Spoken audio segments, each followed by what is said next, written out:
Coucou! Aujourd'hui, j'ai envie de partager quelques mots avec vous au sujet de l'éveil. Alors, je mets ce mot entre guillemets, éveil. Et ici, ce podcast va pouvoir s'adresser à toute personne qui est dans un processus d'introspection, de guérison intérieure, que ce soit par le biais d'un duo alchimique, donc flamme jumelle, âme jumelle ou pas. Alors, pourquoi est-ce que j'ai envie de vous faire ce podcast? Simplement parce que je croise encore régulièrement des personnes qui pensent que être éveillé, c'est être arrivé au bout du chemin, c'est être parfait, c'est avoir tout compris, c'est avoir trouvé un équilibre tellement parfait, d'avoir guéri de tout à 100 000 qu'on est arrivé en fait. On est arrivé au bout du chemin, ok? On s'est éveillé, donc on est un exemple et on est vraiment parfait. On ne peut pas montrer le moindre signe d'imperfection. Voilà. Comme si on avait trouvé le Graal, quelque part. Or, c'est pas du tout ça, en fait. Et c'est pour ça qu'aujourd'hui, je pense que c'est important peut-être de faire attention à notre façon d'utiliser et d'interpréter le mot éveil. Donc ici, j'aimerais quand même clarifier un peu les choses en vous donnant mon point de vue sur l'éveil. Qu'est-ce que c'est réellement l'éveil? Alors, moi, je vous invite à plutôt parler de réveil, parce que c'est comme ça que je l'ai vécu. C'est quoi un éveil? C'est un réveil. Et un réveil à quoi? Un éveil à quoi? On va parler d'éveil sur un chemin d'introspection parce que on s'éveille, c'est-à-dire qu'on découvre et on prend conscience de certaines dimensions de notre être, de nous-mêmes et du monde, du vivant, dont nous n'avions pas conscience auparavant.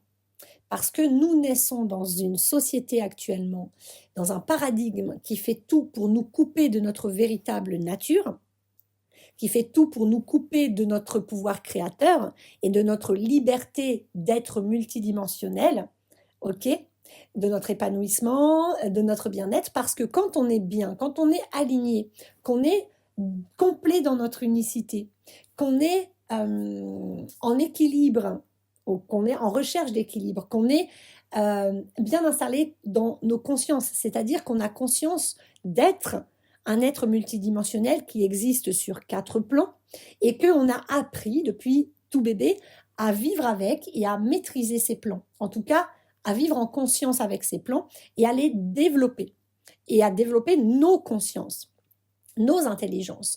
Eh bien, nous sommes des êtres tellement en équilibre que nous n'avons pas besoin de consommer, que nous n'avons pas le réflexe d'obéir. Donc, nous n'allons pas laisser faire les choses qui sont faites actuellement sur Terre. Ok? Donc, quand on est tous parfaitement alignés, on est dans des valeurs de cœur. On est dans de la compassion, dans du partage, dans de l'empathie, dans la tolérance, dans la bienveillance. Et donc, si tous les êtres humains étaient équilibrés dans leur nature originelle et véritable, ils seraient tous dans la profonde bienveillance, ils seraient tous dans l'entraide, dans la coopération, dans la co-création, dans le partage, dans la tolérance, dans l'ouverture, dans l'acceptation, dans l'amour inconditionnel. Et donc, la société telle qu'on la connaît n'aurait jamais pu exister, n'existerait pas. Ce serait tout autre. Il n'y aurait pas de guerre, il n'y aurait pas d'inégalité, il n'y aurait pas de discrimination, il n'y aurait pas de souffrance en fait sur cette terre, ok?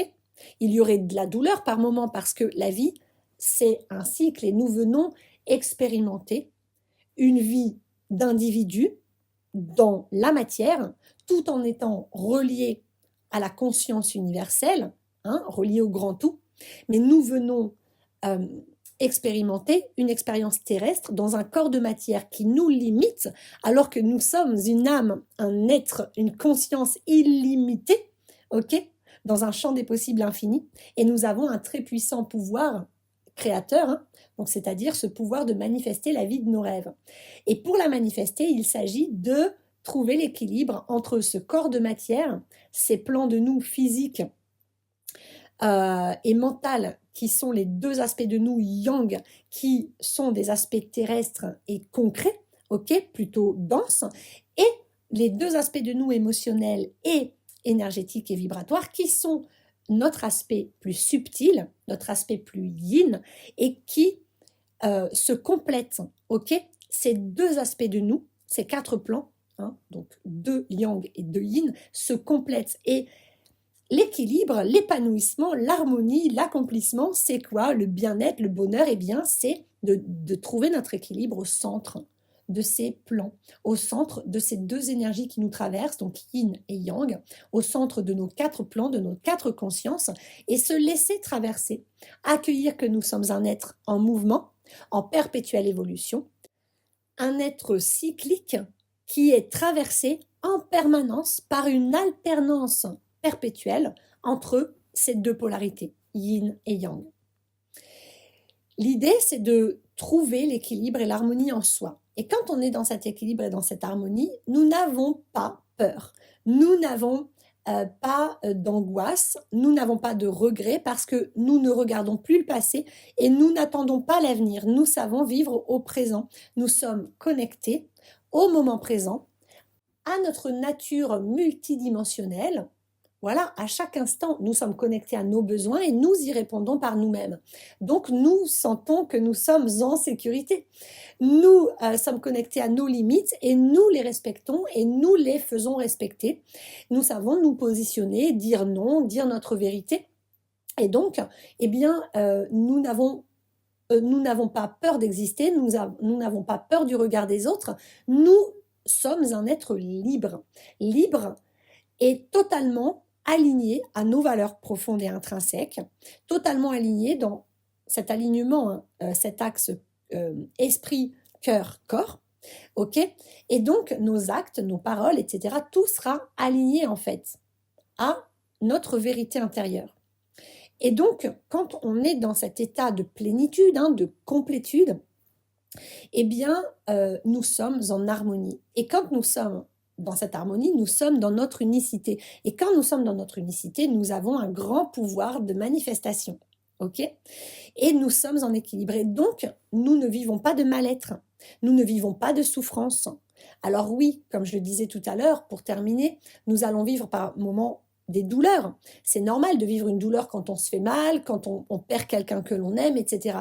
Mais la souffrance, elle vient du fait de résister à la douleur et de ne pas accepter la douleur. Et de résister à la vie.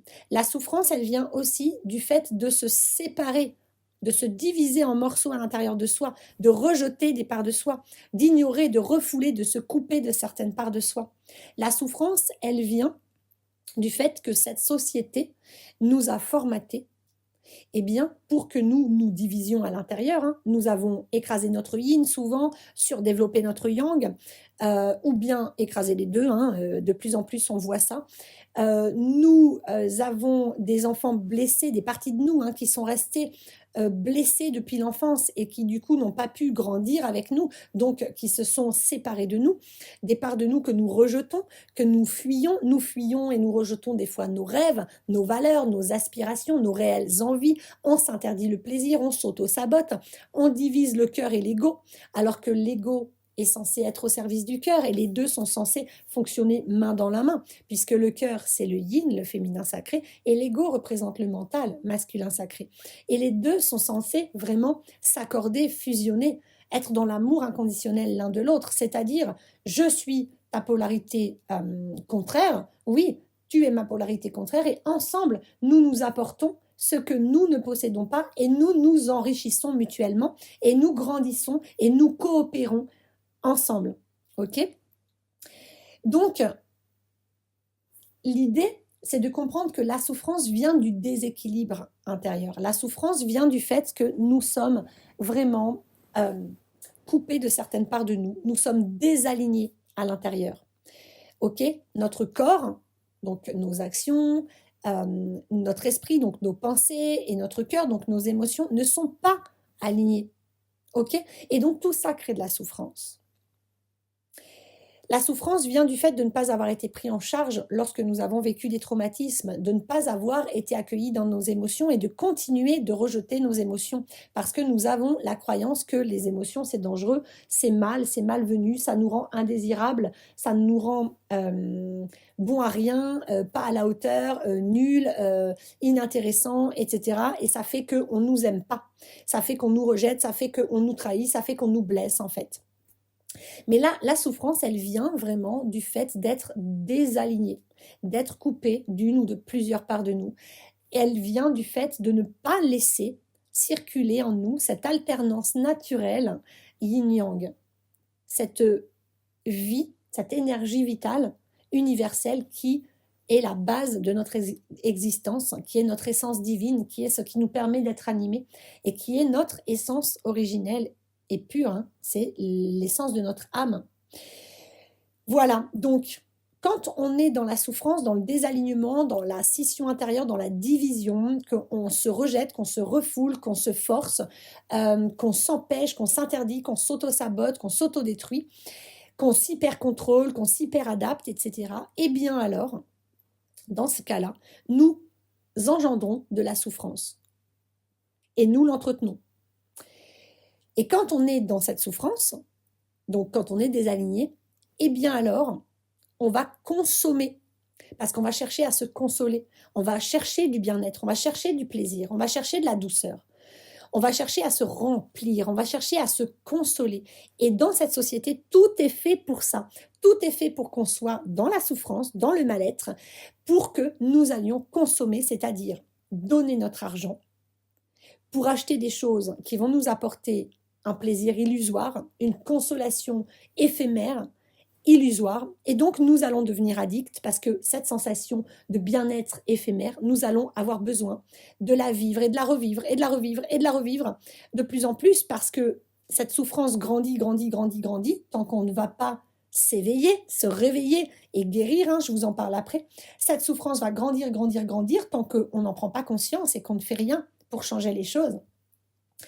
Et donc, on va consommer. Et voilà, et on va consommer du consommable, quelque chose d'éphémère, qui va nous apporter une consolation vraiment très, très éphémère et illusoire, qui va disparaître quasiment aussitôt qu'elle sera venue. Hein, son effet va être vraiment très, très court dans le temps. Et donc, ça va nous rendre addicts et dépendants.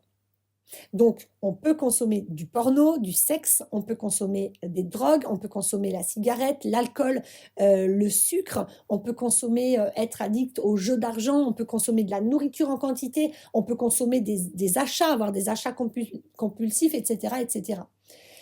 Bref, on va consommer pour chercher une forme de consolation.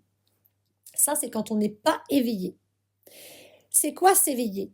S'éveiller, c'est se réveiller à cette réalité. C'est sortir de cet état léthargique. Parce que, quelque part, on est dans un cycle de survie. On est en mode zombie, en mode je souffre. Ah ben, je souffre au travail et je souffre toute la semaine. Et puis le week-end, je me console. Ah ben, je souffre au travail, je souffre toute la semaine. Et je me console. Et on fait que ça. On est enfermé comme dans un cercle vicieux d'autodestruction, d'auto-sabotage, ok ? Parce qu'on est enfermé dans des identifications, dans des conditionnements, dans des croyances qui nous limitent et qui nous détruisent, ok ? Dans des injonctions, etc., dans des principes. Et donc, tant qu'on est enfermé là-dedans et qu'on résiste, donc quand on est enfermé là-dedans, on va à contre-courant. On résiste au mouvement naturel de la vie qui est cyclique, et qui est le fait de se laisser traverser par notre alternance yin-yang, nos cycles naturels intérieurs qui sont censés être en syntonisation, donc être en parfait accord, hein, donc en harmonie, accordés au cycle de la vie, au cycle de la terre, au cycle de la nature, au cycle des saisons, etc. Et nous, en fait, on est en disharmonie à l'intérieur de soi déjà, et donc on est totalement déconnecté et dissocié de la conscience universelle, du vivant, des autres, de notre environnement, etc. Ok, et ça nous procure beaucoup de souffrance. Et donc, on est dans un cercle vicieux comme ça que l'on entretient soi-même, hein. On a appris ça des autres étant petit, puis on l'a créé soi-même et on le nourrit, on l'entretient soi-même. Jusqu'au jour où, paf, on a un réveil. Et bien souvent, ce réveil va se faire quand on a eu un accident qui nous a fait très peur ou qui a été très grave, qu'on a cru mourir, hein, expérience de mort imminente, ou qu'on a frôlé la mort, ou alors qu'on a vécu ou qu'on vit une maladie qui nous cause des souffrances profondes depuis des années et qu'on a tout essayé dans le concret, dans le cartésien, dans le, le classique et dans le traditionnel et puis finalement ben, on se rend compte que ben non et on est tellement prêt à tout essayer que là d'un coup on va ouvrir la porte de l'alternatif, on va ouvrir la porte de la spiritualité et là ça fait faire bah, ah ouais d'accord. En fait il y a je sais pas moi, si on considère que quand on est dans ce cercle vicieux, quand on est enfermé dans le corps et dans l'esprit, avec vraiment l'inconscience, hein, c'est-à-dire qu'on n'est pas du tout au courant que on existe aussi sur un plan vibratoire, on est coupé de nos émotions, etc., eh bien, on est peut-être au maximum à 25%. On connecte et on vit et on utilise et on ne connaît que à peu près 25% grand maximum de notre globalité, de notre nature véritable, de notre potentiel total, de notre être multidimensionnel. Donc on est connecté et on utilise et on ne connaît, on a conscience que de 25% grand maximum, hein, parce que je dirais plutôt 10, de qui l'on est. Ok? Donc, l'éveil, c'est quoi? L'éveil, c'est le fait de se réveiller, donc de prendre conscience, de découvrir eh bien, que nous avons aussi un plan émotionnel hyper plus riche et plus vaste que nous le pensions, que nous avons aussi un plan vibratoire et énergétique, hein, et que tout ça fonctionne ensemble. Ok? C'est en fait se reconnecter à notre multidimensionnalité. Et c'est s'éveiller, se réveiller au monde, au vivant, à la réalité des choses. Ok? La réalité universelle. Hein, parce que nous avons tous notre propre réalité, mais dans un champ des possibles et dans un monde, un univers qui est quand même régi par certaines lois universelles, notamment celle de l'attraction, celle de la gestation, celle du miroir, etc., etc. Ok. Et donc, l'éveil, c'est simplement une énergie, on va dire un état d'être qui est de s'éveiller comme si nous étions endormis dans cette espèce de mode survie, de cercle vicieux, où nous étions vraiment dans ouais, c'est un cercle vicieux d'auto-sabotage, et où nous étions donc endormis à nos parts émotionnelles, subtiles, nous étions endormis, nous vivions comme, ouais, comme si nous dormions en fait, ok? Et que nous n'avions pas encore connaissance eh bien, de 3/4 de notre être, de 3/4 du vivant, de la partie finalement la plus incroyable, la plus importante, la plus essentielle de notre existence et du vivant. Et donc, l'éveil, ça commence par un réveil qui peut être soudain, un réveil qui peut être brutal, un réveil qui peut être progressif et doux, mais par un réveil.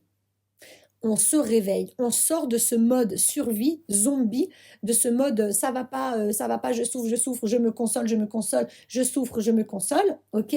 Et d'un coup, on se rend compte que, ah ok, je souffre, mais pourquoi? Ah oui, mais attends, c'est pas obligé de souffrir.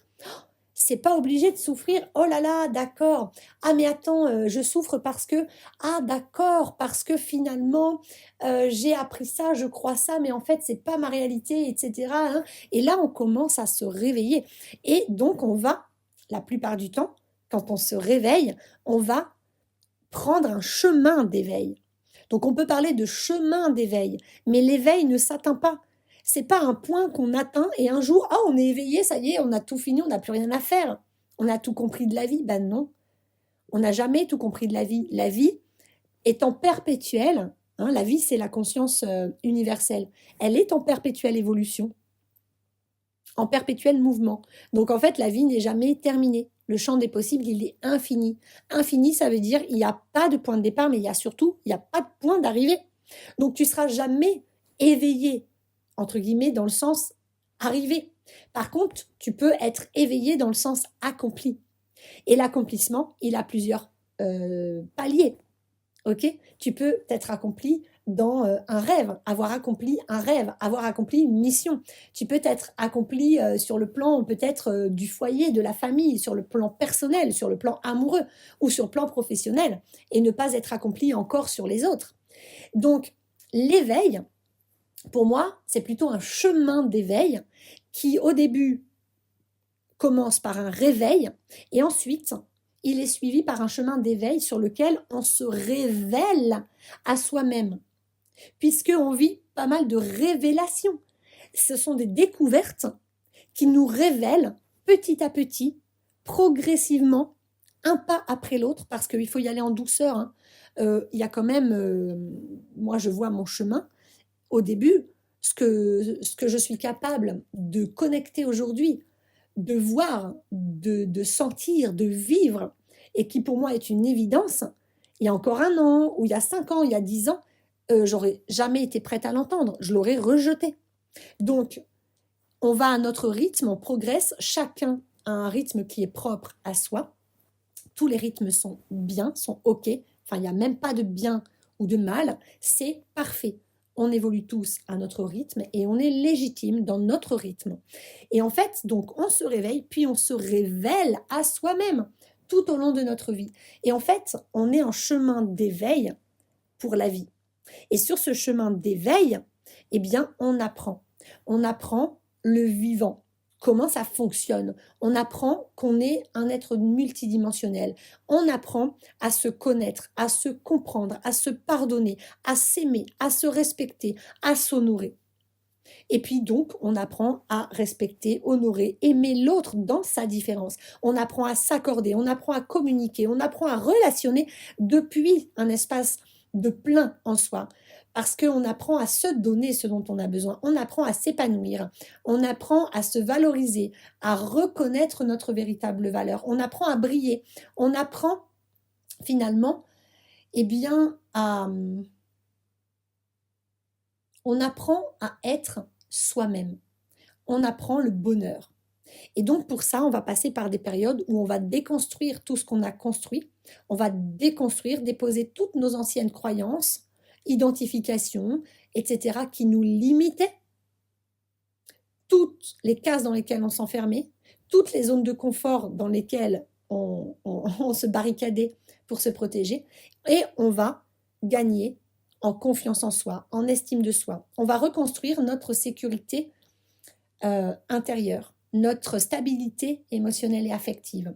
Et on va retrouver la foi en la vie. Et tout ça se fait progressivement. Hein. Ça ne se fait pas comme ça en claquant les doigts. Hein. OK ? Voilà. Et ça, c'est le chemin d'éveil. Donc, on va s'éveiller, on va apprendre, on va avoir des compréhensions de plus en plus fines, on va développer au passage nos capacités, donc sensorielles si elles n'étaient pas pleinement développées, hein, parce qu'on peut les développer bien plus que ce que nous croyons, mais surtout nos capacités extrasensorielles, notre intuition, notre médiumnité, notre magnétisme. On va développer tout ça, on va se reconnecter à notre nature originelle et à notre contribution unique, celle que notre âme est venue apporter à ce monde pour contribuer individuellement, eh bien, à la construction de cette nouvelle terre, hein, à l'évolution et au changement de paradigme. Voilà, donc quand on est en équilibre à l'intérieur de soi, hein, quand on trouve cet équilibre, en fait, le chemin d'éveil, c'est un chemin d'apprentissage. C'est je développe mes intelligences, mes consciences, ma conscience physique, mais aussi ma conscience mentale, ma conscience émotionnelle et ma conscience subtile et vibratoire. Je développe l'être multidimensionnel que je suis. Je développe mes ressources, je développe mes compétences, mes qualités, mes talents naturels. Et finalement, j'élargis ma conscience, j'élargis mon regard, celui que je porte sur le monde, sur moi, etc. Et je nourris et je développe l'amour inconditionnel que je sais porter en moi, mais qui était déformé par mes héritages éducatifs, sociétaux, familiaux, etc. Religieux, hein, beaucoup. Voilà. Et donc, l'éveil, c'est vraiment la découverte du vivant, la découverte de ce champ des possibles, la découverte de soi relié au grand tout dans ce champ des possibles. Ok? Et c'est juste tellement vaste et infini qu'il n'y a pas de ligne d'arrivée. Ça ne finit jamais. Et on n'est pas venu pour devenir quelqu'un qui a terminé un chemin et dire « Ah, ça y est, je suis arrivé, je sais tout ». Non, ça, cette croyance que nous sommes en compétition ou que nous devons trouver la solution ou que nous devons arriver à notre rêve, à notre objectif, et qu'il n'y a qu'une fois arrivé qu'on pourra connaître le bien-être, le bonheur, et qu'on pourra se sentir accompli et être fier de soi, ça, ça fait partie des conditionnements, c'est une croyance limitante, ok, construite, et qui vient des héritages sociétaux, religieux et familiaux et éducatifs de cette société. Il est important de déposer cette croyance quand on est sur un chemin d'éveil, parce que sur ce chemin d'éveil, on se libère de toute croyance limitante. On se libère de tous les principes limitants. On se libère vraiment de tout ce qui nous pèse, nous freine et qui ne sert pas notre plus grand but. Tout ce qui ne nous permet pas d'être entièrement libre, d'être soi-même à chaque instant, aligné à sa vérité et en cohérence à l'intérieur de soi, entre yin et yang, en accord parfait, en fusion, en réunion en soi. En fait, nous sommes un être complet, unifié, qui, en venant s'incarner dans cette société, s'est divisé, s'est désolidarisé, okay, a éclaté en 1000 morceaux. Et donc, ça le fait souffrir. Et en fait, le chemin d'éveil, actuellement, ça va être le chemin de retrouvailles et réunification de toutes ces parts de soi à l'intérieur de soi, dans l'amour, la gratitude, la compassion et l'empathie, l'indulgence, la douceur, etc., la patience, etc. Ok? Ça va être sortir de cette illusion d'être un être humain dans un corps physique détaché d'un mental, mais de n'être que ça, dans une société, une matrice qui nous exploite, dans laquelle il y a des inégalités, il y a des guerres, il y a des attentats, il y a des problèmes partout, il faut les résoudre, etc. Ok? Il y a des devoirs, il y a des principes, il y a des règles partout. Bon, bref, dans cette société qui fait tout pour nous occuper l'esprit ou pour nous préoccuper l'esprit, pour que nous soyons mal, pour que nous achetions, que nous consommions, parce que quand nous consommons, nous leur donnons tout l'argent que nous gagnons durement. Voilà. Et donc, eh bien, ça leur donne, là-haut, à ceux qui ont envie d'avoir ce pouvoir sur les masses, eh bien, ça leur donne le pouvoir et l'argent tant que nous jouons dans leur jeu. Mais quand nous reprenons notre pouvoir en nous alignant intérieurement, ça ne nous affecte plus, on construit autre chose, on vit autre chose en fait. Et plus on est nombreux à le faire, plus notre monde extérieur se transforme. Parce que n'oubliez pas que ce chemin d'éveil nous amène à reconnecter à notre véritable nature. Et quand on reconnecte à notre véritable nature, on reconnecte à notre conscience d'âme. Et notre conscience d'âme nous reconnecte à la conscience, la grande conscience universelle, à laquelle nous sommes tous reliés, puisque nous sommes tous une parcelle de cette conscience venue nous incarner pour vivre une expérience individuelle, ok, pour apprendre plein d'expériences différentes, en fait, pour faire grandir encore plus cette conscience universelle. Et donc, quand nous nous relions à cette conscience universelle, nous nous reconnectons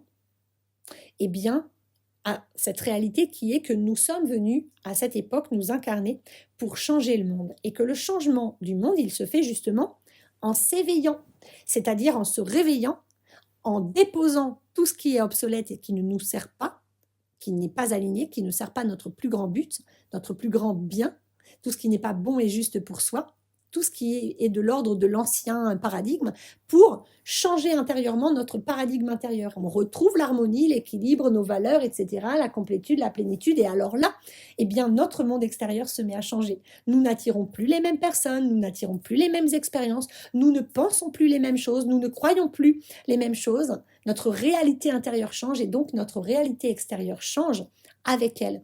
Et donc, nous attirons à nous, et nous arrêtons même d'attirer à nous. Et plus nous nous éveillons, et plus finalement nous apprenons à utiliser, gérer ce grand pouvoir de manifestation que nous avons, et plus nous allons manifester les choses que nous souhaitons, les choses dont nous rêvons. dont nous avons besoin, des choses, des gens, des situations alignées à qui nous sommes véritablement. Ok? Et donc, en faisant ça, notre ancien paradigme intérieur s'effondre, il disparaît de lui-même, il s'efface petit à petit pour laisser place au nouveau paradigme. Et ça impacte directement, ça a une conséquence directe dans l'extérieur, dans le monde dans lequel nous vivons. Et plus nous sommes nombreux à le faire, et plus le paradigme extérieur est impacté et change en même temps, à grande échelle, à l'échelle du collectif, du planétaire, de l'humanité, etc. Voilà, donc l'éveil, ce n'est en rien un état que l'on atteint et qui fait de nous quelqu'un de mieux que les autres, quelqu'un d'éveillé, alors quelqu'un de plus important, quelqu'un de plus fort, pas du tout. Tout ça, c'est de l'ordre des complexes, des croyances limitantes et de la dévalorisation de soi. En réalité, être éveillé, c'est être en chemin d'éveil. Moi, je me considère comme éveillée parce que je me suis éveillée sur plein de sphères de ma vie, sur plein de choses. Aujourd'hui, je le sens, cet éveil, ok? Mais je sais qu'il y a plein de choses encore auxquelles je vais m'éveiller. Je suis encore endormie, je suis encore ignorante mais de tellement de choses. Et si peut-être je suis éveillée à 1/1000 de ce qui existe actuellement là dans ce monde, dans cet univers ou sur cette terre, c'est déjà énorme. Voilà, donc je me sens éveillée dans certaines sphères de ma vie, sur certains points, sur certains aspects de la vie, et je me sens en parcours d'éveil sur d'autres. Et même là où je me sens éveillée, je sais que je ne suis pas arrivée et que j'arriverai jamais. Je me sens éveillée d'un certain point de vue, mais d'un autre point de vue, j'ai conscience que je vais encore m'éveiller davantage. Vous voyez? Donc l'éveil, c'est vraiment un chemin d'éveil. C'est plutôt un état d'esprit. C'est je suis en chemin d'éveil. C'est je m'éveille. Ça veut dire je m'ouvre au champ des possibles. Et je suis ouvert à l'apprentissage. Et j'accepte de remettre en question mes croyances, mon ancien paradigme, ok, mes pensées, etc., mes comportements, mes habitudes, tout ce que j'ai mis en place jusqu'à aujourd'hui pour me sentir bien, aimé, protégé. J'accepte de remettre tout ça en question et de m'ouvrir à l'inconnu. J'accepte de faire confiance à la vie. Ok, j'accepte d'apprendre, j'accepte de guérir, j'accepte de grandir, j'accepte d'apprendre. L'éveil, c'est l'apprentissage, tout simplement en fait. Voilà.